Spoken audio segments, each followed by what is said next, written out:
It was a rainy Saturday afternoon when everything changed. I never thought that a whisper from a child could shatter the life I thought was secure. The sky had opened in a slow, weeping drizzle that tapped against my window panes like an old metronome, steady and soft, almost hypnotic. I had just taken a fresh pie out of the oven, blackberry, Harold's favorite, though he's been gone 2 years now, and the scent filled my small kitchen with a bittersweet warmth. The house was quiet, the kind of quiet you get used to when you live alone long enough. Then came the knock, a hurried, almost guilty knock. I opened the door to find my son, David, holding little Lily by the hand. She wore her red raincoat, the one with the ladybug buttons, and her damp curls clung to her cheeks. David leaned in, kissed her forehead, and gave me a smile that didn't reach his eyes.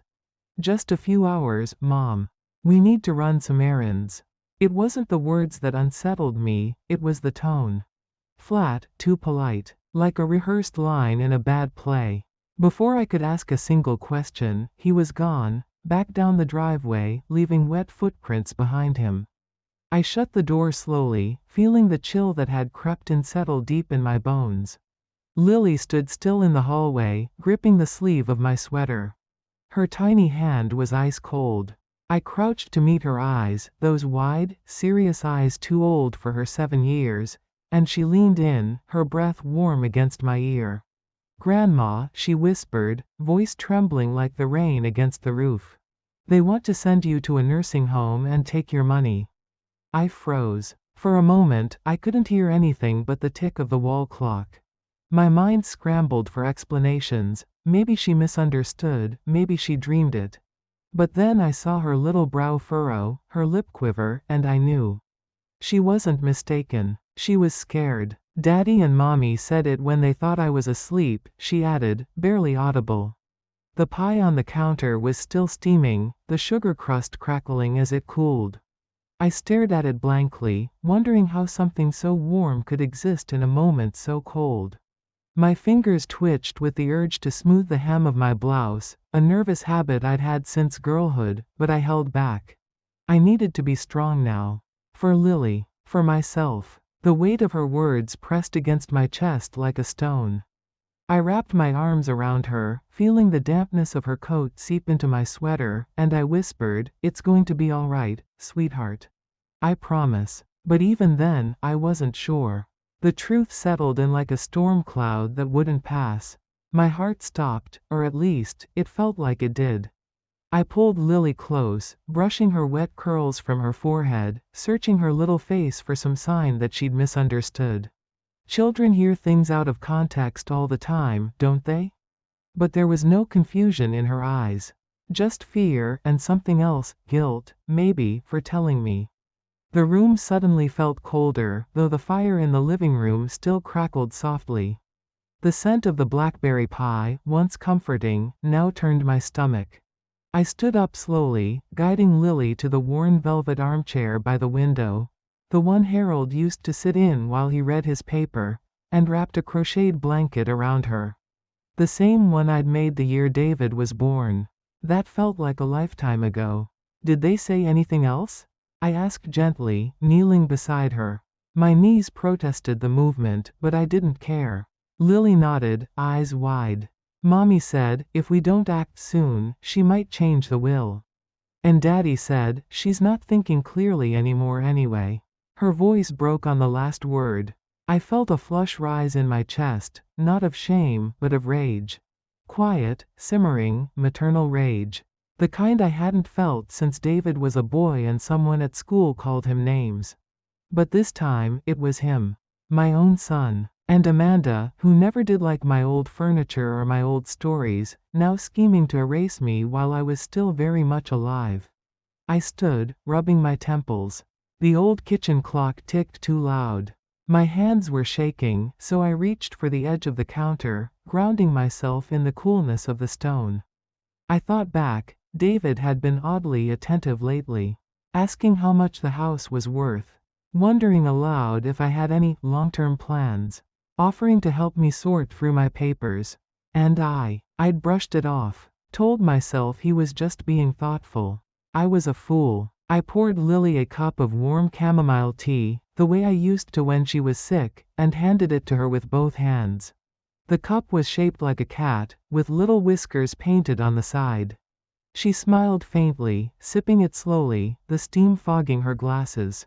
I sat beside her and smoothed the hem of my blouse, finally giving in to the old nervous habit, while my mind raced. They were planning to steal my home, my money, my freedom. And they thought I wouldn't see it coming. Well, they were wrong. I need to make some calls, I told Lily. But first, you and I are going to have a secret, all right? She nodded solemnly, her fingers tightening around the teacup. I reached for the cordless phone with hands steadier than they had any right to be. This wasn't just a warning. It was a turning point. And if they thought I'd go quietly into the shadows, they didn't know me at all. I had built a life of quiet dignity, and they mistook it for weakness. Ever since Harold died, this house has been my anchor and my echo chamber. Every corner holds a piece of him. The faint scent of cedar from his old wardrobe, the warmth of the sunroom where he used to nap with the cat curled on his chest, the dent in the kitchen floor where he dropped the cast iron skillet that one Christmas morning when the handle broke. These little ghosts keep me company. Not one of them has ever asked for my bank statements. I am not helpless. Not yet. My mind is sharp enough to do the Sunday crossword in ink, and my hands still remember every stitch of the quilts I make each winter.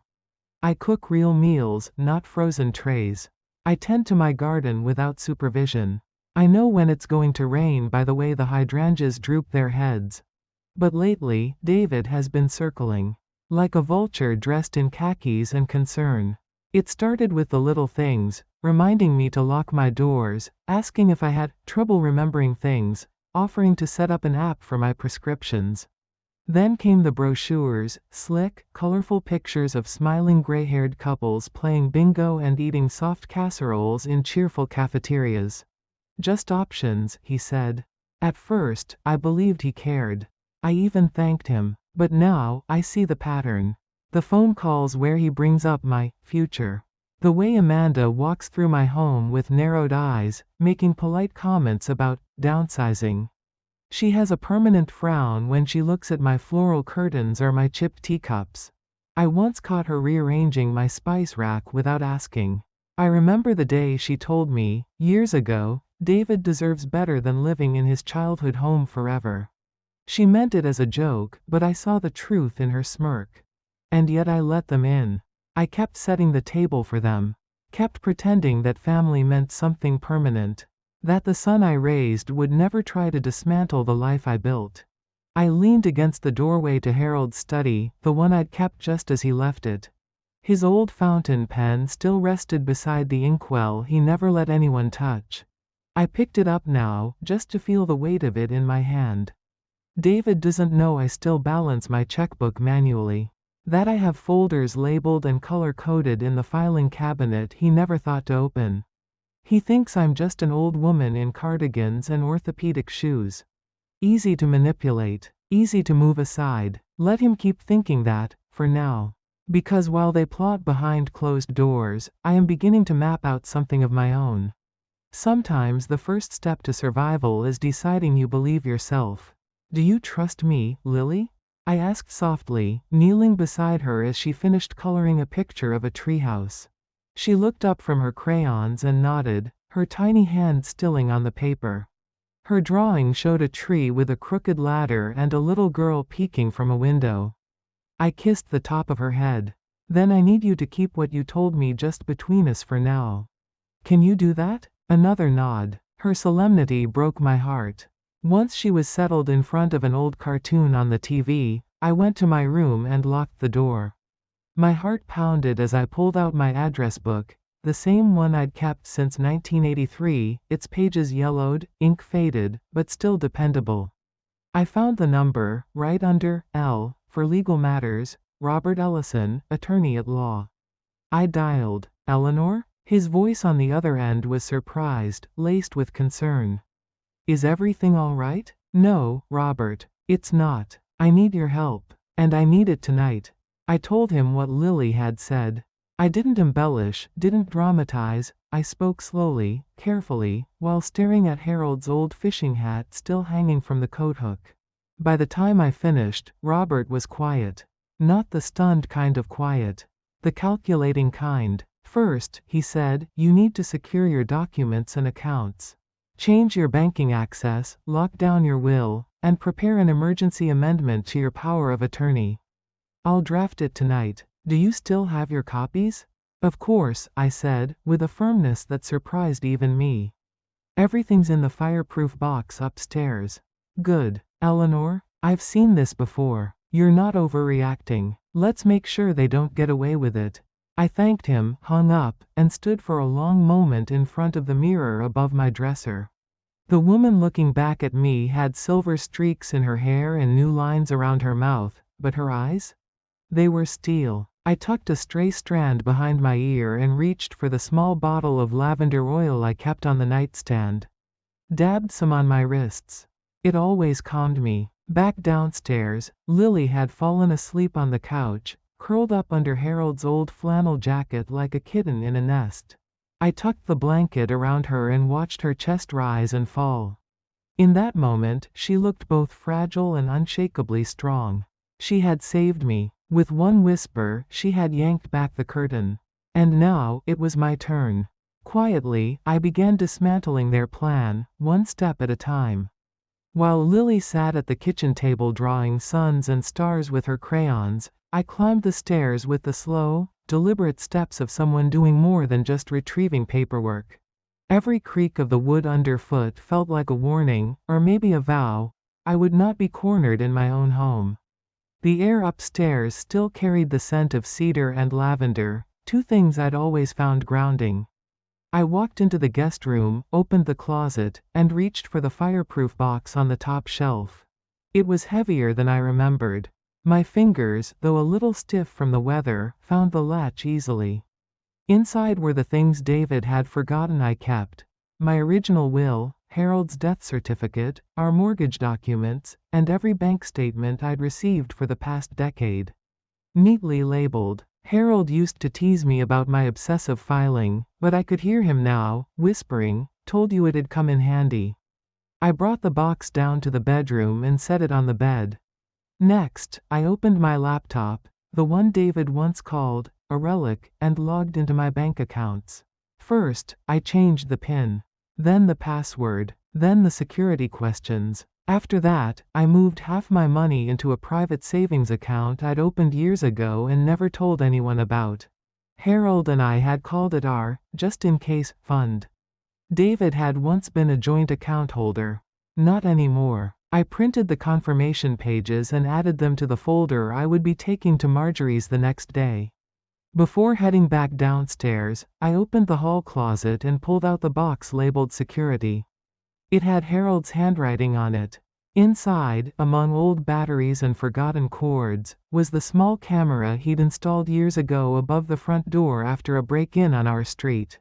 I charged the battery, tested it, and then flipped the switch. If they came snooping, I'd know. Back in the kitchen, Lily looked up at me. "Grandma," she said shyly, "do you like my stars?" I smiled and kissed the top of her head. "They're perfect, sweetheart." The stars on her page were drawn with careful precision, bright, five-pointed suns orbiting a little stick figure with curly hair. She handed me a yellow crayon and asked, "Can you help me draw the moon?" We sat together like that for a while, side by side. Outside, the rain had finally stopped, and the world felt hushed. But inside me, something had started moving. A quiet storm gathering strength. When your world begins to crack, you reach for the people who knew you before it started crumbling. I waited until Lily was tucked into bed upstairs, snuggled beneath Harold's old quilt, the one with the stitched lighthouses and faded blues. She always liked that one, said it made her feel safe like the sea. Then I slipped into the kitchen and dialed the number I knew by heart. Marjorie's. We've been friends since 1967. She was the maid of honor at my wedding, the godmother to my son, and the one person on this earth who could call me on my nonsense without offending me. When she answered, her voice was like warm cinnamon tea. comforting, a little spicy. I need to ask you something, and I need you to be honest, I said, gripping the phone so tightly the cord tugged at the base. Oh dear, she sighed. What's David done now? That startled me. Why would you say that? She paused. Because he came by last month, unannounced. Cornered me at the farmer's market. Asked about your memory. Wanted to know if you'd been getting confused lately. I didn't want to bring it up unless I had to. I felt the bottom drop out of my stomach. The tile under my bare feet suddenly felt too cold, like stepping on ice. Why didn't you tell me? Because I thought maybe he was just worried, she said gently. But now I see what he's doing. Eleanor, he's not just being a nosy son, he's laying a foundation. For what? Incompetency? Legal action? I leaned back against the fridge, letting the hum of it fill the silence while my thoughts spiraled. I imagined David rehearsing his lines, using charm where pressure wouldn't work, trying to plant seeds of doubt. Marjorie, I said, my voice steadier than I felt, I need you to be my medical power of attorney. I'm making the change tonight. Without hesitation, she said, of course, darling. Whatever you need. I heard the sharp clink of her stirring a spoon in a teacup. A ritual. She always made tea during serious conversations, green, with lemon, never sugar. It was her way of staying grounded. And I followed suit, reaching for my own kettle, letting my hands find comfort in the simple motions. Boiling water, steeping the leaves, pouring into my favorite mug with the chipped handle and faded roses. We didn't talk much after that. Sometimes old friends don't need to. She promised to keep everything safe. I promised to send her the updated documents. We both knew what was unspoken. This wasn't just a precaution anymore. It was a defense. I stood at the kitchen sink afterward, sipping my tea, watching the steam rise. I saw my reflection in the dark window, an old woman, yes, but not a broken one. Not yet. They were building a case. And now, so was I. Sometimes the most powerful moves are made in silence. That night, while Lily slept upstairs with one hand clutching her stuffed turtle, I sat at my kitchen table with a manila folder, a pen, and the quiet hum of resolve in my chest. The room smelled faintly of beeswax polish and the ginger tea I'd just poured. My hands were steady now. Steady enough to sign my name where it mattered most. I started with the will. The old one still named David as my primary beneficiary. That was no longer acceptable. I revised it, keeping things simple but sharp. Marjorie as medical power of attorney, Lily as secondary beneficiary, and all final decisions to be made with legal oversight. I attached a letter, gentle but firm, explaining my choices. I wasn't trying to hurt anyone, but I wasn't going to be stolen from, either. Next came my living trust. Then the health directive. Robert had emailed everything over with clear instructions. I followed them to the letter, slipping each signed page into a new folder marked in my careful handwriting. Updated September 2025 private. I scanned everything, yes, on my old clunky printer, the one David kept telling me to replace, and saved copies to a USB stick I kept hidden inside a ceramic jar on the shelf. The jar looks like an old sugar canister. No one would guess. Harold used to call it my cookie jar of secrets. Fitting. I wrapped the originals in plastic, placed them in an unmarked envelope, and drove to Marjorie's first thing the next morning. I didn't tell Lily what I was doing, just that Grandma had an errand and she could bring her drawing pad in the car. Marjorie opened her front door in her housecoat, took one look at the envelope, and said, "They won't know what hit them." We drank coffee on her porch, black, with toast and marmalade, and talked about nothing at all. Sometimes safety looks like breakfast with someone who remembers your wedding day better than you do. When I returned home, I made everything look just as David would expect. No papers out, no files missing. The house was tidy, the laundry folded, the pantry stocked. I even made his favorite lemon muffins. Because I knew the next visit was coming. And when it did, I would be ready, with every paper in place, every lock checked, and every eye wide open. The mask slipped, and a child's courage brought everything into the light. It was just past noon when David's car pulled into the driveway. I watched from the kitchen window, my hands deep in the sink, scrubbing the last of the muffin tins. Amanda stepped out first, wearing her usual tight smile and a blazer too stiff for a Saturday. David followed, holding a bunch of limp grocery store flowers, carnations. He knows I hate carnations. Lily ran to the door when she heard them, but stopped just short of opening it. She looked back at me. I nodded. It's all right, sweetheart. Just remember what we talked about. I dried my hands and followed her to the entryway, wiping them on the dish towel I always kept looped through the stove handle. The same one with the faded apple embroidery from my sister's church sale, years ago. Funny the things that last. They came in with the false cheer of politicians. Amanda barely glanced at me. Thanks again, Mom, she said, pressing the flowers into my hands without waiting for a response. We had to make a few important stops. You know how it is. Of course, I said. I placed the flowers on the hallway table without bothering to find a vase. David crouched in front of Lily. Ready to go home, sweetheart? That's when it happened. Lily looked him straight in the eyes, standing as tall as her little frame allowed, and said in a clear, unwavering voice, "Why do you want to take Grandma's house?" You could have heard a pin drop. Amanda froze mid-step. David's smile twitched at the corner, then fell completely. What? He asked, voice too sharp for a question so innocent. I heard you, Lily said. When you thought I was asleep. The silence stretched like elastic, tight and ready to snap. Amanda's face turned blank, then pale. Her hand went to her necklace, a nervous tell I'd seen many times. David stood up too quickly, knocking over the umbrella stand. The metal clatter echoed through the hallway. Lily, Amanda said, recovering faster than I expected, that's not something you should. She's telling the truth, I cut in, my voice calm and cold. And I think we all know it. David turned to me, his expression caught between irritation and damage control. Mom, this is all a misunderstanding. Is it? I asked. Because I've made a few changes. My attorney will be in touch regarding my estate and medical directives. That was all I said. No raised voice, no dramatics. Just facts. David looked like he'd been slapped. Amanda reached for her purse. We should go. Yes, I said, still standing tall in the doorway. You should. Lily slipped her hand into mine, her little fingers sticky with crayon wax and bravery. And just like that, the world had shifted. The game was no longer in their control. For the first time in weeks, I felt the ground settle beneath my feet. I stood there for a long while after they left, the front door clicking shut like the lid on a coffin. The air felt lighter, as if the house itself had been holding its breath. I reached down and gave Lily's hand a gentle squeeze. You were very brave, I whispered. She beamed, proud but bashful, and buried her face in my hip.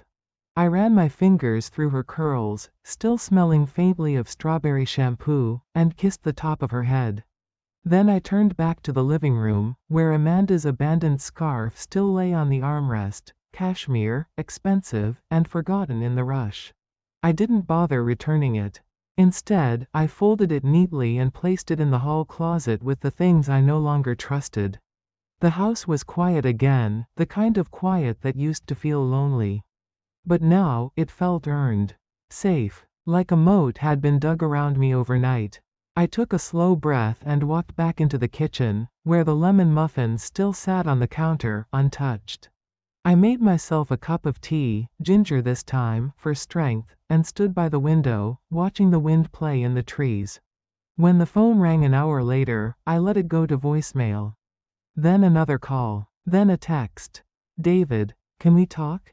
I think you're overreacting. I didn't respond. I simply took a photo of the folded will, the medical documents, and the contact card from my lawyer, then attached it to an email addressed to both David and Amanda. Subject line: all further communication must be directed through my attorney. I hit send and closed my laptop with finality. Later that evening, I made Lily her favorite dinner, macaroni with little broccoli trees, and we ate it on the back porch, wrapped in an old wool blanket. The wind smelled like rain and basil, and in the distance, a few neighborhood kids rode their bikes down the sidewalk, carefree as puppies. Lily leaned her head on my arm and whispered, "You're not going to let them take you away, right?" "Never," I said, "not while I still have breath in me." That night, I slept with the window open and the curtains fluttering like old ghosts set free. I didn't dream. I didn't need to. Tomorrow, I knew, would bring more trouble. They wouldn't give up so easily. But for now, I had won the day. Just when I thought I'd regained control, they came through the side door. It was 2 days after the confrontation. I was making lentil soup, the kind Harold used to call humble food for honest souls, when I heard a knock at the door. Not the hurried, guilty knock of David, nor the light tapping of Lily's little hands. This was firm, official. I wiped my hands on a dish towel and opened it. A woman stood there, maybe mid-30s, dressed in business casual with a clipboard clutched to her chest. Her badge read, Adult Protective Services. I felt the blood drain from my face. "Mrs. Eleanor Brooks?" she asked. "We've received a wellness concern report. I need to conduct an in-home assessment regarding your living situation." I blinked. Slowly, calmly. The soup still simmered behind me, the air filled with the scent of cumin and thyme. "Of course," I said, stepping aside. "Come in." I knew, in that moment, exactly who had sent her. She walked through my living room, eyes scanning everything, the bookshelves, the photos, the carefully labeled pill organizer on the side table. I offered her a seat and brought her a cup of tea, Earl Grey, with a splash of milk. Not because I thought it would win her over, but because I was raised with manners. She asked about my medications, my eating habits, whether I had trouble remembering things. I answered each question clearly, politely, then added, "Would you like to see my calendar? I volunteer at the library on Wednesdays and host my knitting group every other Friday. Marjorie drives us, but I still bake for everyone." I showed her the garden through the back door. Tomatoes in neat rows, basil in pots. She made a note on her clipboard. I led her upstairs and showed her my fireproof box, the organization of my files, the emergency contacts taped inside the kitchen cabinet. She seemed genuinely impressed. "You're more prepared than most people half your age," she said with a soft laugh. I smiled. "I've had a lot of practice being underestimated." Before she left, she accepted a container of soup and one of the lemon muffins from the other day. "We won't be needing any further action," she said gently. "But I'm required to let you know who filed the concern. It was your son." I nodded, unsurprised. "Thank you for doing your job." She paused at the door. "This happens more than people think." "I know," I said. After she left, I sat down in Harold's old chair and exhaled. Not fear, relief. Because now, they'd made a mistake. A documentable one. An act of malice cloaked in concern. And I was done playing defense. From here on out, I would make the rules. There is something sacred about knowing you were right to trust your own voice. After she left, clipboard, kind smile, and all, I stood in the living room and let the quiet stretch around me. The clock on the mantel ticked in slow, steady defiance of chaos. For the first time since Lily's whisper, I allowed myself to sink into the armchair and cry. Not out of fear. No, that had already burned itself out days ago. These were tears of release, of exhaustion, of something breaking open inside me like a winter branch finally cracking under the weight of too much snow. I clutched the crocheted pillow on Harold's chair, the one I made with my clumsy fingers back when we still had a cat who used it as a bed, and I sobbed. Because the worst part wasn't the betrayal. It wasn't even the legal games or the false accusations. It was that I'd almost believed them. Just for a second. Almost believed that maybe I was forgetful. Maybe I was old enough to be handled. Maybe my worth had expired when my husband did. That's the thing no one tells you about aging. It's not the wrinkles or the backaches, it's the way people begin to speak around you. About you, over you, like you're already fading. But Lily hadn't seen me that way. Not my granddaughter. She saw me clearly, so clearly that she risked her little voice to say the truth. And now, I had no intention of pretending anymore. No more polite smiles to hide my intuition. No more second-guessing. I would not play the harmless old matriarch while my own flesh and blood tried to rob me of dignity. I stood up, wiped my eyes, and walked into the kitchen. The soup still sat warm on the stove. I ladled it into a bowl, sprinkled it with parsley, and sat down to eat. Slowly, with purpose. Each spoonful tasted richer now, earthier, like something that had survived a fire. Later that evening, I lit a candle on the back porch, a tradition I'd started when Harold passed. One small light to remember who I am, what I've survived, and what I still have left to protect. I held that little flame close and whispered, "They don't get to decide who I am." And just like that, the scales tipped. I wasn't just defending myself anymore. I was preparing for war.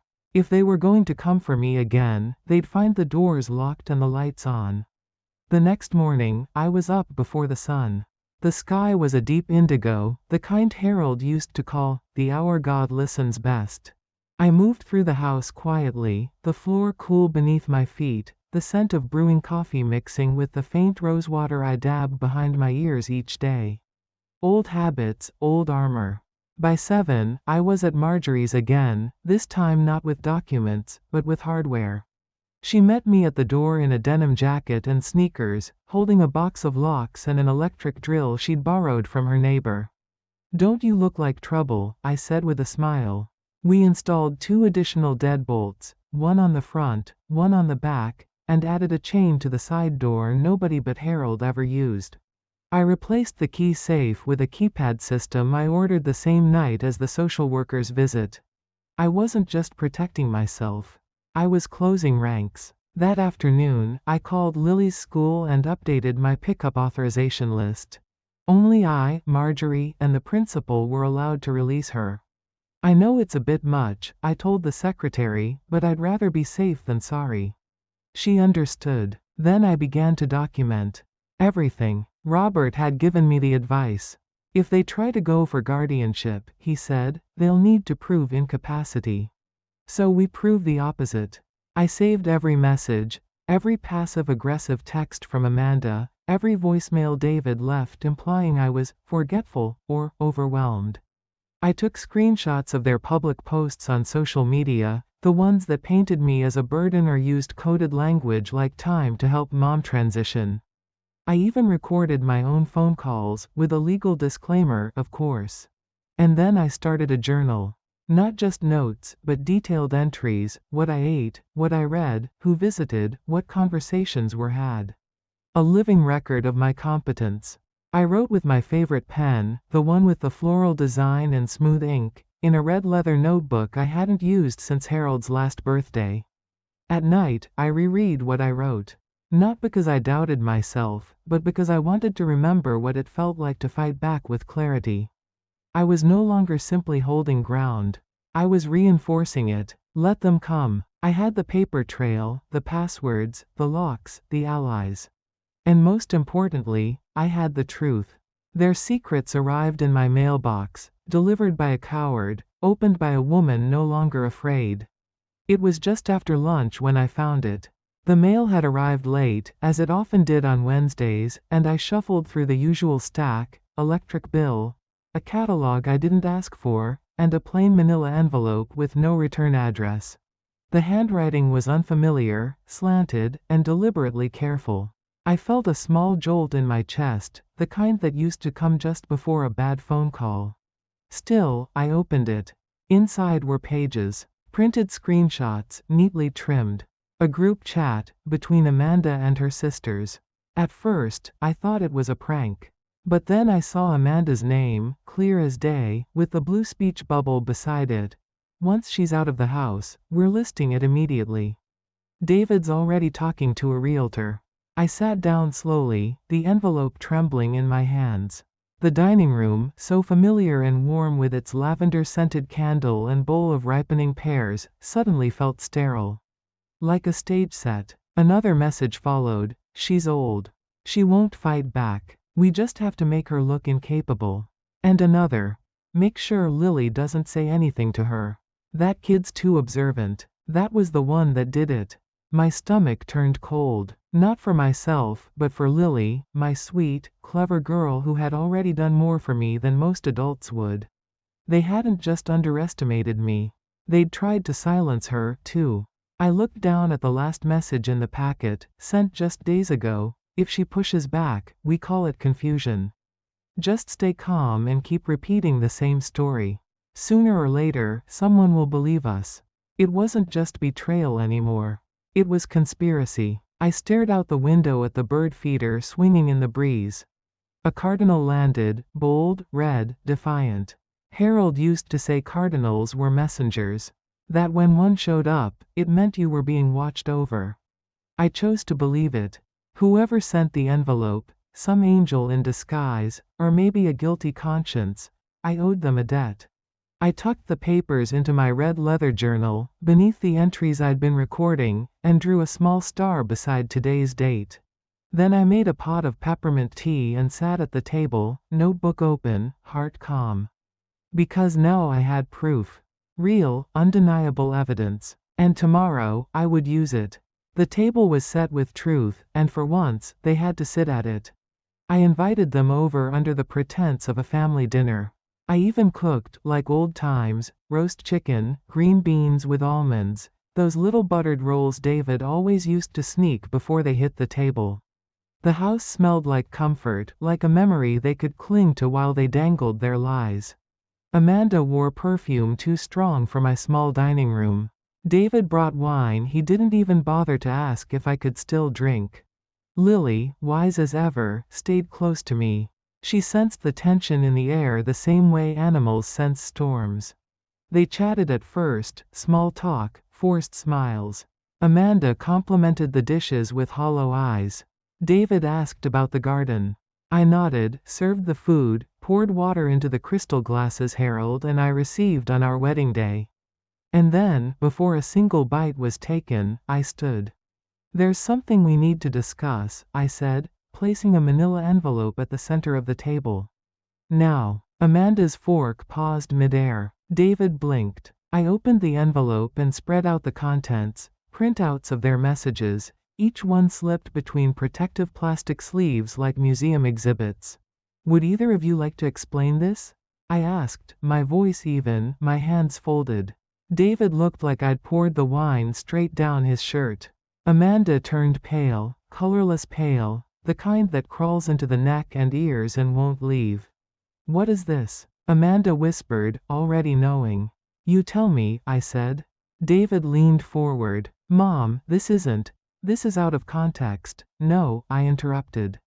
This is in context. Very much so. Amanda glanced at Lily, then quickly looked away. You're spying on us now? Is that what this is? Spying? I let out a quiet laugh, one that didn't reach my eyes. You're the ones who tried to gaslight me into a nursing home. Who whispered behind my back? Who planned to list my home before my body was even cold? They said nothing. I offered you kindness, I continued. I trusted you, and you repaid me with strategy. The papers sat between us, glowing under the chandelier like a bonfire. David tried again. We were just trying to protect you. From what? I asked. My independence? My assets? My granddaughter? Silence. You know what breaks my heart most? I said, voice shaking now. You thought I'd never find out. You counted on me being slow. Weak. Small. Lily reached for my hand under the table, her little fingers warm and sure. I looked at them both, my son, my daughter-in-law, and said, this meal is over. You may leave. Amanda stood first, grabbing her purse like it might shield her from the truth. David lingered. Mom, he said, please don't do this. I didn't answer. Because I wasn't doing anything to them. I was finally doing something for me. When the truth is undeniable, even the guilty have nothing left to say. David stayed behind as Amanda fled to the car. I heard the engine start before he even moved. He stood there at the doorway, hands in his pockets like a schoolboy caught cheating on a test. The dining room behind me was still heavy with the scent of rosemary and betrayal. You tried to paint me as mentally unfit, I said, stepping forward, manipulate my will, and use my granddaughter as a pawn. My granddaughter, David. His jaw clenched. He couldn't look me in the eyes. I gave you everything, I continued, my voice trembling but loud. Every second of my youth. Every dollar your father and I saved. And this is what you do when you think no one's watching? It wasn't supposed to go like this, he mumbled. No, I said. It was supposed to go exactly like this. You just didn't expect me to catch you. He started pacing, running his hand through his hair. I was just trying to make sure things were organized. I narrowed my eyes. Organized? By stealing my autonomy? My home? Gaslighting me in my own kitchen? You're overreacting, he snapped. We didn't mean any harm. I stepped closer. My voice dropped to a calm that cut deeper than any scream. No, you meant convenience, control, and maybe a little profit on the side. He looked like he might cry. But I didn't care. I didn't owe him softness anymore. You will stay away from me, I said, steady as a stone, unless contacted through my attorney. If you or Amanda pursue this any further, guardianship, false reports, anything, I will file for a restraining order. And I will press charges for elder abuse. That word, abuse, hung in the air like a gavel. He finally looked up. Mom, I am not your project. I am not your burden. I am not dead yet. He left without another word. The door closed behind him with a final, satisfying click. I turned off the dining room light. The papers still lay spread out on the table, untouched. Beside them, the roast chicken had grown cold. I didn't clear the plates. I didn't need to perform hospitality anymore. Instead, I walked upstairs, peeled off my sweater, and took the lavender sachet from my drawer, the one Harold gave me for our 40th anniversary, and placed it beside my pillow. The scent reminded me of spring. I curled up under the quilt and closed my eyes, heart pounding but soul clean. Justice doesn't always roar. Sometimes it just locks the door. Sometimes peace doesn't come with applause. It comes with silence, and the absence of footsteps you no longer want to hear. They left in stunned silence. No shouting, no threats, just the heavy sound of retreat, the defeat that follows when people realize they've lost control. I watched David's car pull out of the driveway from the upstairs window, the taillights shrinking until they were swallowed by the curve in the road. I didn't cry. I made myself a cup of peppermint tea, the same kind I drank the night before Harold's funeral, and I sat at the kitchen table in the stillness. The dining room remained untouched, plates and glasses where we left them, proof that not every meal ends with dessert. Some end with justice. That week, David called twice. I didn't answer. He didn't leave messages, just the kind of empty rings that used to fill my heart with hope. Not anymore. Lily came over the following Saturday, as usual, but this time she was dropped off by Amanda's sister. She's been busy, was all the woman said, avoiding my eyes. I nodded and invited her in for tea. She declined. Lily, however, skipped inside like she belonged here, because she does. She immediately noticed the scarf Amanda had left behind, still folded in the closet. Are you going to give it back? She asked. No, I smiled. I think it belongs to the past. We spent the afternoon baking cookies. She wanted heart-shaped ones, with pink icing and too many sprinkles. The kitchen smelled like vanilla and sugar and something even warmer, safety. Her laughter rang through the house like wind chimes, breaking whatever remnants of tension still clung to the corners. After she went home that evening, I sat on the porch and wrote in my journal, just as I had every night since this all began. The pen glided easily, each word another stone in the wall I'd built to protect myself. This wall didn't shut people out, it just kept the wrong ones from sneaking in. Marjorie called to check in. You sound lighter, she said. I am, I replied.